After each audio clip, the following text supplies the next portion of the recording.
আল্লাহর পয়গম্বর হযরত জাকারিয়া আলাইহিস সালাতু ওয়াস সালাম বার্ধক্য পর্যন্ত নিঃসন্তান ছিলেন।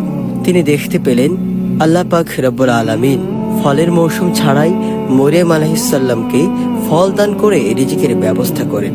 তখন তার মনে সন্তানের সুপ্ত আকাঙ্ক্ষা জেগে উঠল।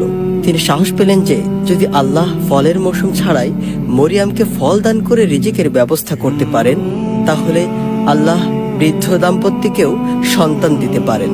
তাই তিনি আল্লাহর দরবারে পবিত্র কোরআনের এমন একটি দোয়া করেন যার কারণে আল্লাহ পাক রব্বুল আলামিন তাকে সন্তান দান করেন। শুধু জাকারিয়া আলাইহিস সালাম নয়, অধিকাংশ পয়গম্বরই আল্লাহর কাছে সন্তান হওয়ার জন্য দোয়া করেছেন। আর সন্তান হওয়ার জন্য দোয়া করা পয়গম্বরগণের সুন্নাত। সম্মানিত দর্শক, চলুন জেনে আসা যাক পবিত্র কোরআনের কোন সে দোয়া যে দোয়ার কারণে আল্লাহ পাক রব্বুল আলামিন তাকে সন্তান দান করেছিলেন। দোয়াটি হলো রব্বি হাবলি মিন লাদুনকা যুররিয়াতান তাইয়্যিবাতান ইন্নাকা সামিউদ দুআ। অর্থ, হে আমাদের প্রভু, তোমার নিকট থেকে আমাকে পুত পবিত্র সন্তান দান করো, নিশ্চয় তুমি প্রার্থনা কবুলকারী।